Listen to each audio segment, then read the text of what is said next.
Ang kwentong ito ay hango sa totoong buhay. Karanasan ito ni Lolo Delfino. Taong 1970, Kanlubang, Kalamba.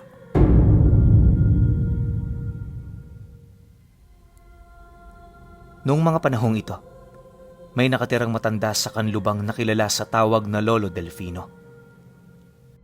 Ayon sa mga nakakakilala rito, matagal na yung nag-iisa sa buhay. Yung asawa kasi nito, kinitil ang sarili nitong buhay dahil sa problema sa kanilang pamilya. Matinding sakit ang naidulot nito sa matanda, kaya magmula noon, hindi na nito ninais pang pumasok sa relasyon.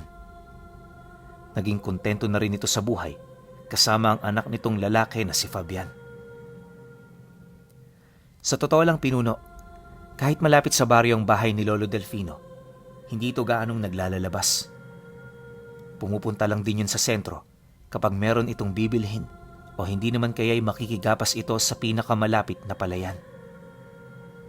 Gayunpaman, kahit madalang siyang makita ng tao, marami sa mga ito ang nagbibigay sa kanya ng mataas na respeto. Hindi man kasi sa pagmamayabang pero isa si Lolo Delfino sa mga albularyo noon na masasabi mo talagang lihitimo, di lang sa panggagamot, bagkus pati na rin sa mga tangan niyang karga. Marami nang nakapagpatunay sa abilidad niya, kaya hindi na talaga mabilang ang mga deboto at mga mananampalataya. Nabanggit din ng iilan sa kanyang mga pasyente na kahit gaano pa man kalubha ang karamdaman, kayang-kaya nitong lunasan na parabang isa lang itong pangkaraniwang sakit sa ulo. Dahil sa ganoong rason, marami sa mga ito ang nagkukusang lumapit, gaano man karami ang mga albularyo sa kanilang lugar. Partida, hindi pa magaling makibagay si Lolo Delfino sa mga tao. Kapag hindi niya nagugustuhan ang kilos ng isa sa mga ito, talagang ipinapakita niya kung papaano siya magalit. Sa sandali ring hindi nakikinig ang mga kamag-anak ng pasyente, kusa niya itong tinatalikuran. Literal na wala siyang pakialam, gaano man katindi ang sakit na nararamdaman ng biktima. Pero kapag nagkusang lumapit ang pasyente, hindi niya ito tinatalikuran.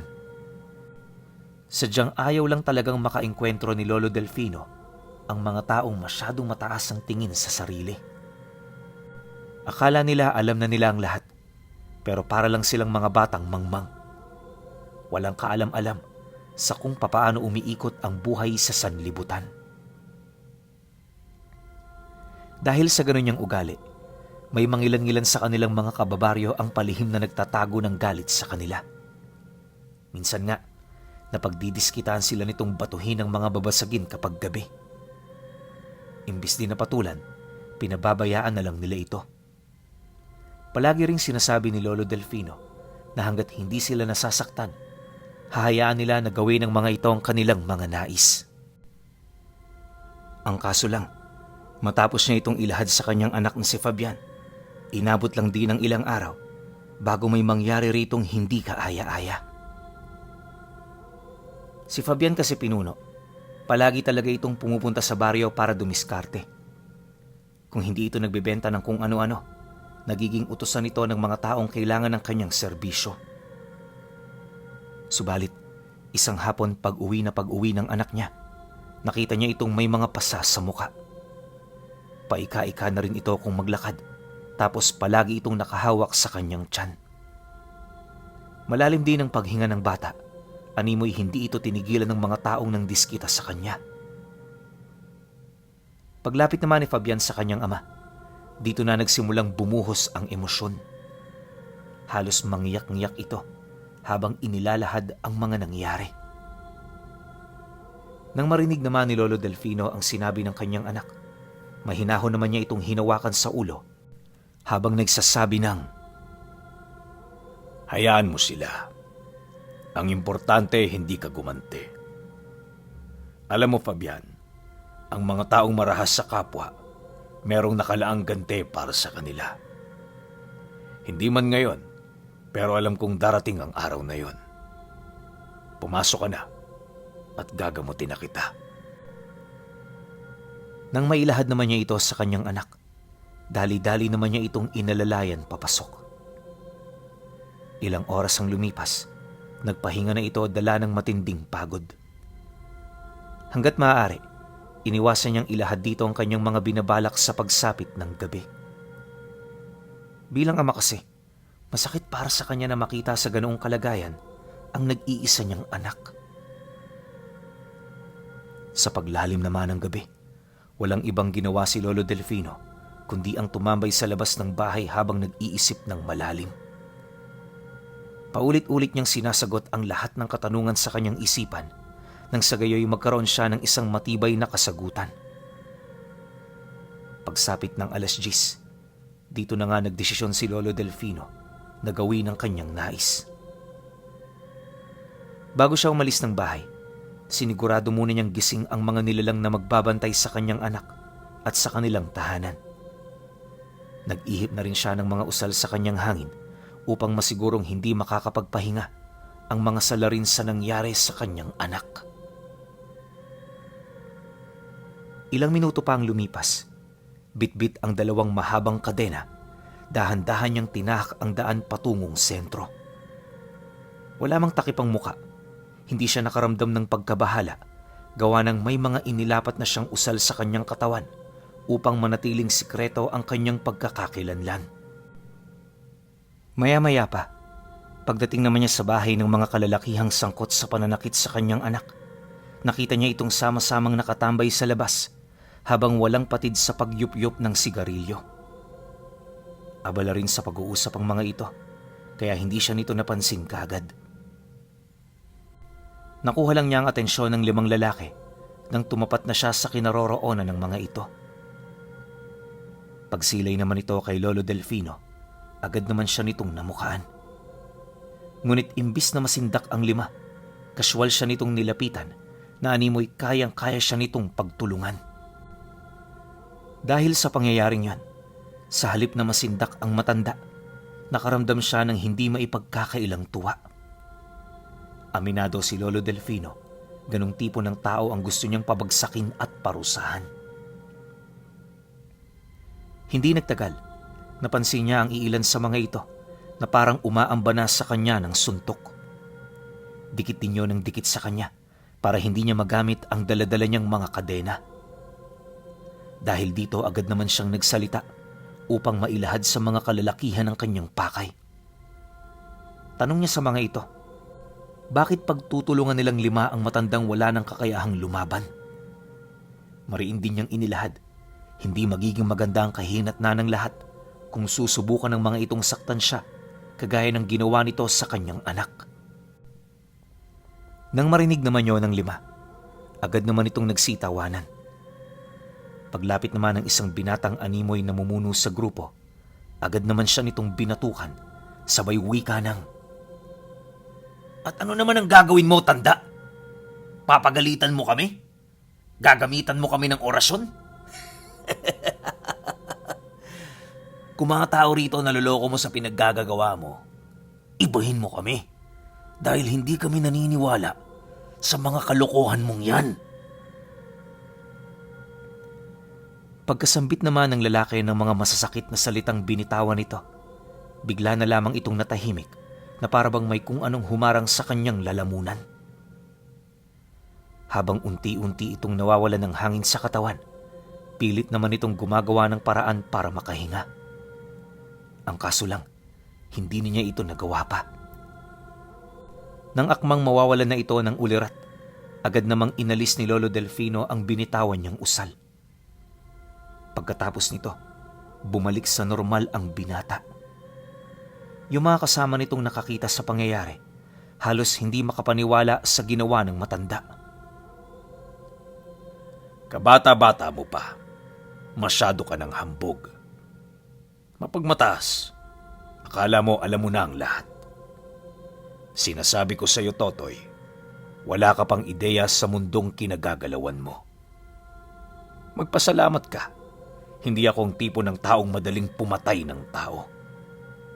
Pero hindi ibig sabihin nito na dito na magwawakas ang lahat. Ito ang tatandaan mo. Hanggat hindi kayo nagbabago, walang mangyayari sa inyo. Matapos naman niya itong sabihin sa mga binatilyo, tila bang hindi nito naunawaan ang mga bagay na nais niyang iparating. Imbis kasi na maging mahinahuna ang mga ito, mas naging agresibo pa ang grupo hanggang sa bigla na lamang siya nitong pinagtulungan. Pagsunggab ng dalawa sa kanya, dali-dali namang napatras si Lolo Delfino, sabay hatak ng kadenang nakapulupot sa kanyang mga kamao.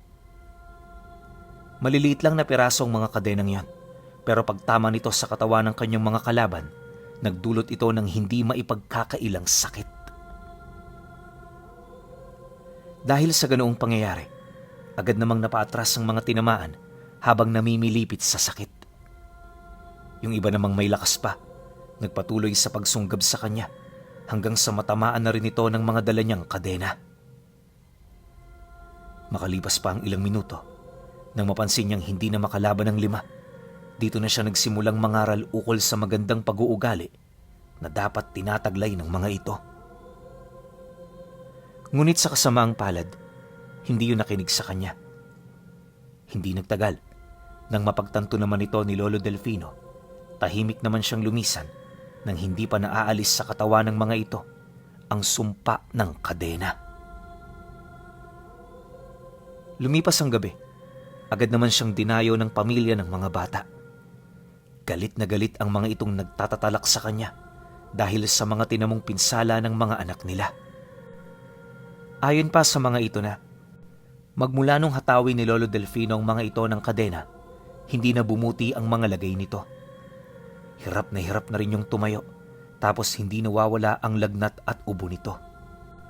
Inakusahan din siya ng mga taong yon na gumagamit ng lihim na aral sa kaliwa, na siya namang hindi niya pinagtuunan ng pansin. Dagdag pa ng ama ng mga kalalakihan, hindi makatarungan ang ginawa niya.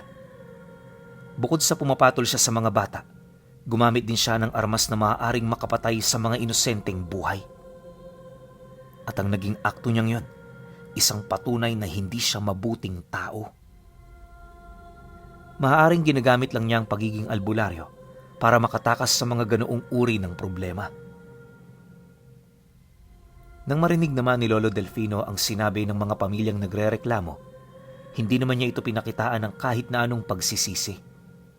Sa halip, matapang niyang inilahad sa mga ito ang mga personal niyang dahilan kung bakit niya nagawa ang ganoong bagay.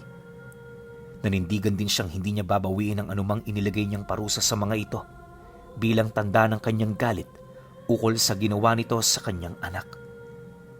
Mariin din niyang inilahad na nagsisimula pa lang ang kalbaryo ng kani-kanilang mga buhay. Pagkatapos naman niyang magsalita, isinarado niya ang bahay niya na parabang wala man lang tao sa labas.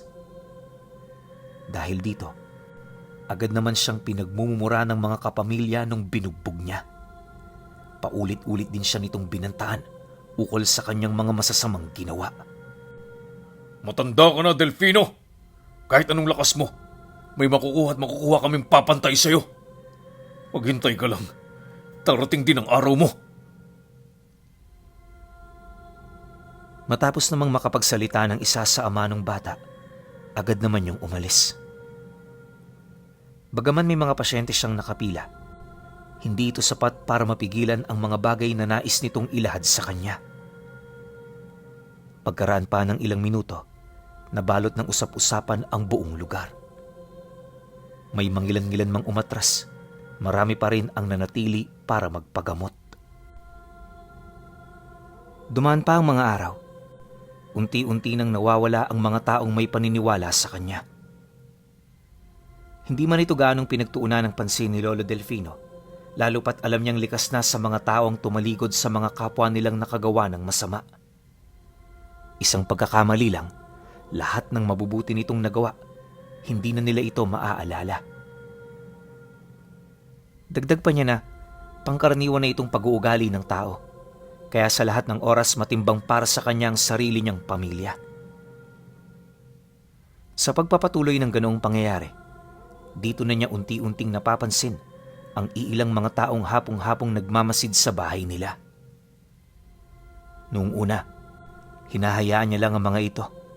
Subalit dumating ang gabi, nasapilitan na nitong pinasok ang kanilang pamamahay. 3 tao na armado ng baril ang pumasok sa kanila sa kasagsagan ng kanilang pamamahinga.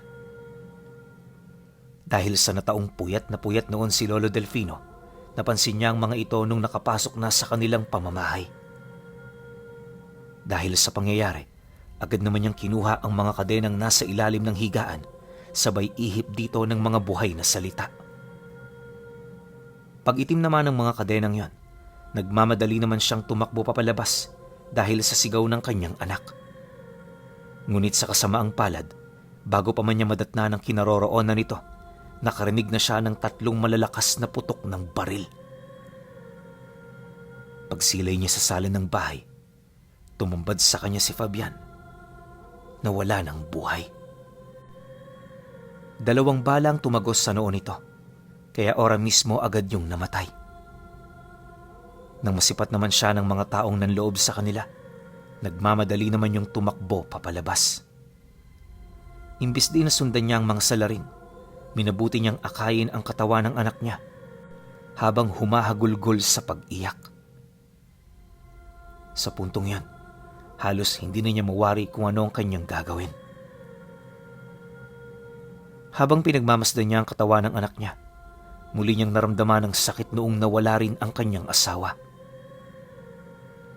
Makalipas pa ang ilang segundong pagmamasid niya sa bangkay nito, lahat ng kanyang prinsipyo bigla na lamang naglaho. Napuno ng galit ang kanyang puso na halos wala na siyang ibang inisip kundi ang pagkawasak ng mga taong pumatay sa kanyang anak. Bagaman wala siyang nakitang mukha ng mga salarin, alam niyang kung sino-sino ang mga taong hahanapin niya.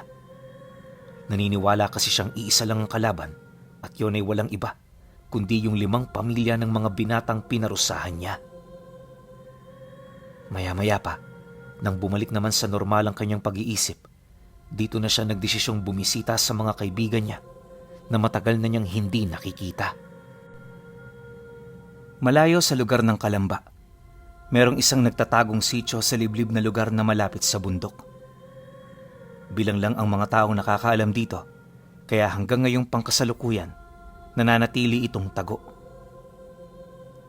Ayon kay Lolo Delfino, dapat lang naitago ang lugar na yon dahil lahat ng nakatira roon, pawang nagtatanga ng Mahika del Negra, isang uri ng karunungan ng kaliwa na nakatuon ng puwersa sa pangwawasak ng buhay ng mga inosente. Pero sa pagpunta roon ni Lolo Delfino, hindi yon ang mga panauhing pakay niya. Sa dulong bahagi kasi ng baryo, may mga naninirahang pamilya na may dugo ng mga gabunan. Hindi basta-basta ang lahing kinabibilangan ng mga ito, sa kadahilan ng may kakayahan ng mga aswang na ito na mag-utos ng mga tikbalang. Likas ding mapaminsala ang lahi, gawa ng wala itong sinasanto na kahit sino. Sa tamang presyo, kikilos ang angkan para gawin ng maruming trabaho. At upang makasiguro namang hinding-hindi siya nito tatanggihan, nagpasya si Lolo Delfino na ialay ang labi ng kanyang anak. Bagaman isa itong mahirap na pasya para sa kanya, hindi siya nagdalawang isip na yon ay gawin. Alam niya kasing para ito sa ikakapanatag ng kaluluwa ng pumanaw niyang anak. Sa loob ng 1 linggong paglalakbay, hindi pa rin niya matanaw ang hinahanap niyang baryo.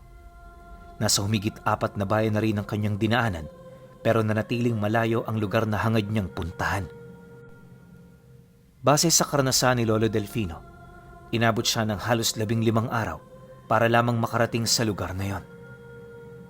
Hindi rin biro ang kanyang mga pinagdaanan, gawa ng bukod sa salat sa salapi, kapos din siya sa pagkain at mga gamit na labis niyang kailangan sa paglalakbay. Subalit sa kabila nito, matagumpay niya pa ring narating ang baryo. Ayon kay Lolo Delfino, tinatawag ang baryong yon na Sitio Sungab.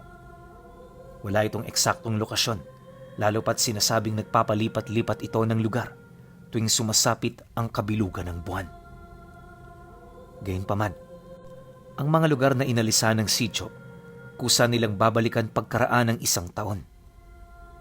9 na lokasyon lang din ang maaari nilang tawiran, alinsunod sa ritual na isinasagawa ng nilalang na nagtatag ng baryo.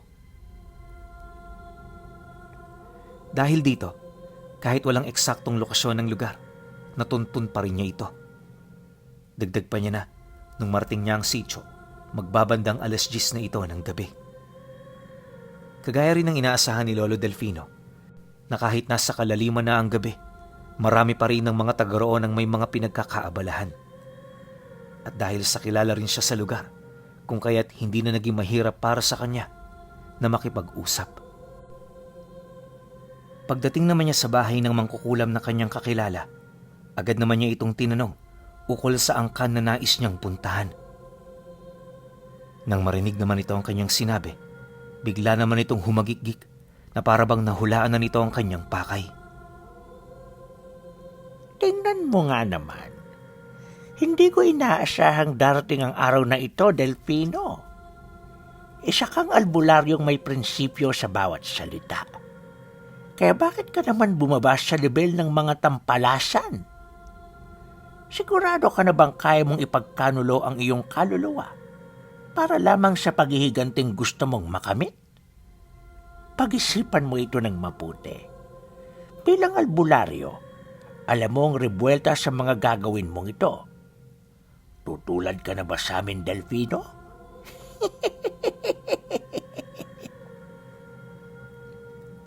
Hindi tayo magkatulad. Kaya huwag kang magsalita ng ganyan. May mga dahilan ako kung bakit ko to gagawin. At ang mga dahilan na yun, Anastasio, mas matimbang pa sa kaluluwa ko. Hindi man ako mapapatawad ng ama. Alam kong tama at dapat ang gagawin kong ito. Matapos naman niyang makapagwika, dali-dali naman siyang umalis sa bahay na kanyang pinasukan. 1 oras pa ang lumipas, napadpad na nga siya sa pinakadulong parte ng baryo kung saan napakadalang ng mga bahay na nakatirik doon. Nagkalat na rin ang mga patay na puno sa paligid na sinasabitan naman ng mga pira-pirasong damit. Pangkaraniwan na rin noong makasilay ng mga kalansay ng tao, kaya nung tumambad sa kanya ang gabundok na bangkay, hindi na siya nagulat pa. Sa pagpapatuloy naman ng kanyang pag-usad, narating niya ang parte ng baryo kung saan naroon ang 2 malalaking tipak ng bato. Sa gitna nitong bahagi, nakita niya ang uka na nagdudugtong patungo sa tirahan ng mga gabunang hinahanap niya. Pagbaybay naman ni Lolo Delfino sa napakahabang pasilyo ng kuweba, samot-saring amoy ang kanyang nalalanghap. May mga bulong din siya roong naririnig hanggang sa marating niya ang isang silid na kinatitirikan ng mga bahay na medyo may kalumaan na. Napaka-antigo na rin ang disenyo nito na halos aakalain mong ilang daang taon na itong nakatayo. Paglapit naman niya sa baryong nasa loob ng yungib, agad naman siyang pinalibutan ng mga taong nakatira roon. Matanda, bata, may mga asawa, lahat yon nagkumpulan sa harapan niya. Di man ito nagsasalita, alam niyang pinagmamasdan nito ang bawat kilos na kanyang ginagawa. Ilang minuto pa ang lumipas. Dito niya nasilayan ang paglabas ng isang matandang hukluban na may daladalang mahabang tungkod. Sa bawat paghakbang nito, nagkakalansingan ang mga suot-suot nitong karga. Hindi niya gaanong masilayan ang mukha ng matanda. Gawa ng nakatalukbong ito ng telang itim. Paglapit naman ito sa kanya, sumambulat sa kanya ang nakakausog sikmurang baho ng matanda. Gayunpaman, kahit sukang-suka na si Lolo Delfino, pinigilan niya ang kanyang sarili upang hindi ito makapag-isip ng kahit na ano. Maya-maya pa, habang inaalis naman ng matanda ang talukbong nito, nanatili naman siyang tahimik habang maiging nagmamasid sa paligid. Hindi naglaon.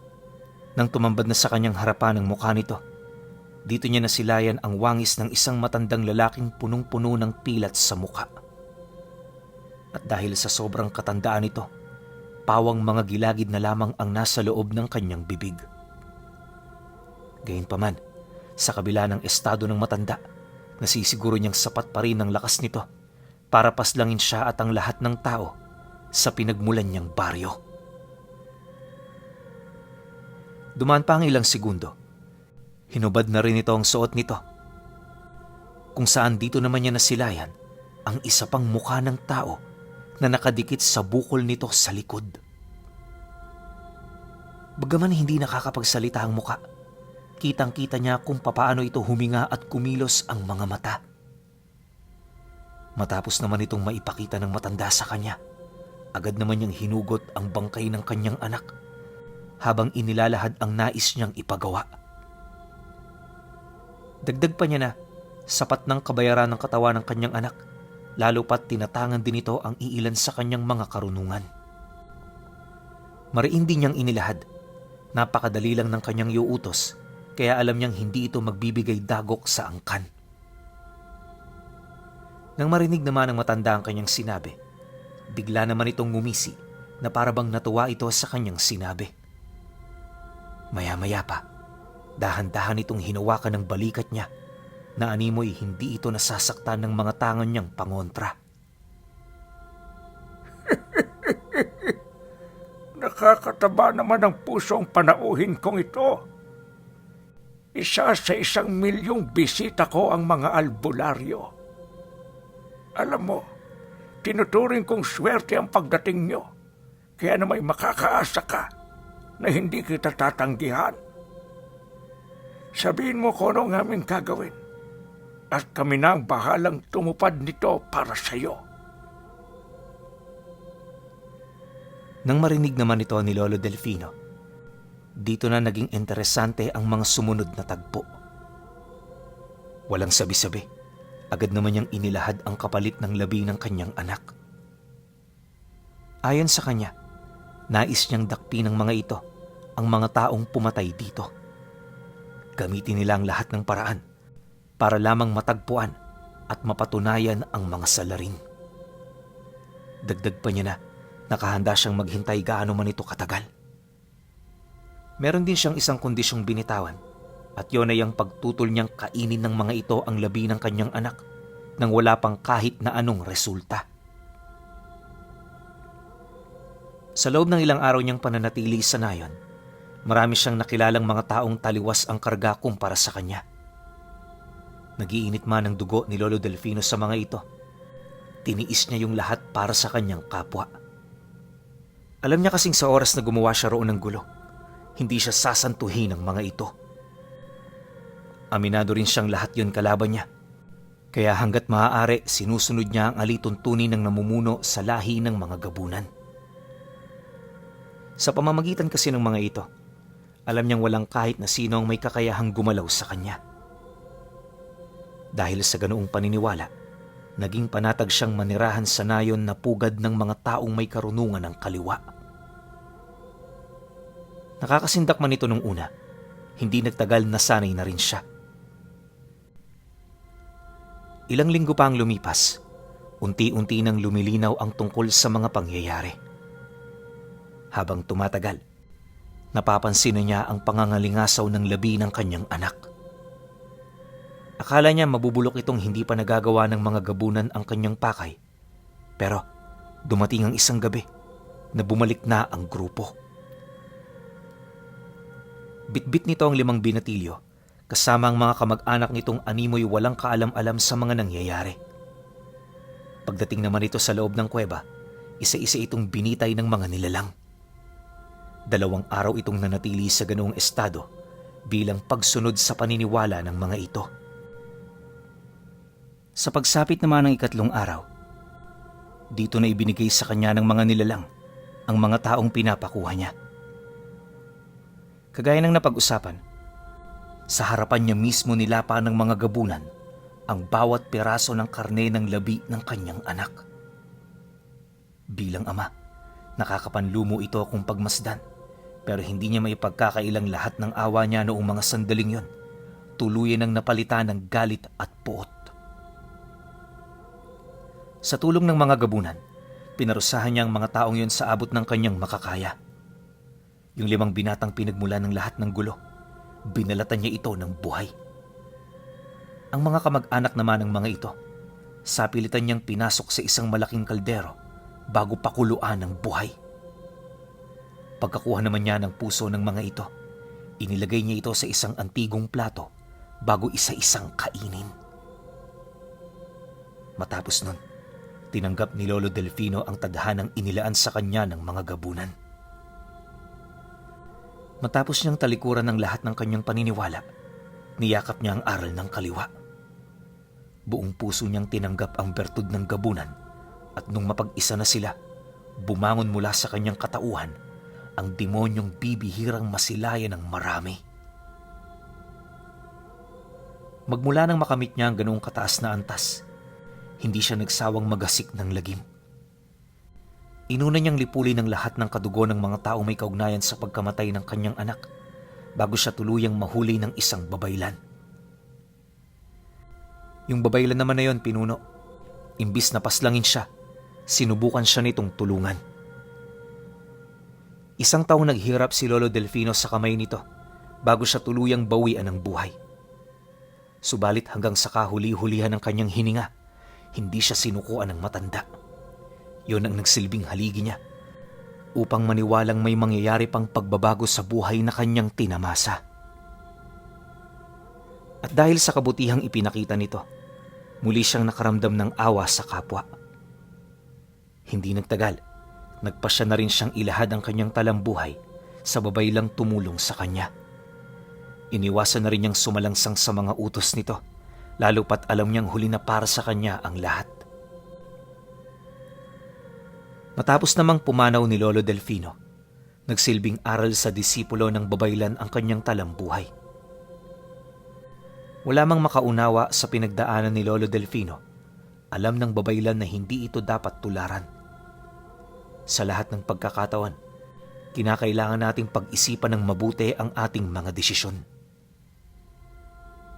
Magpahanggang sa ngayon, pinuno, nagpapatuloy pa rin ang dugo ng mga babaylan na nakakaalam sa kwento ng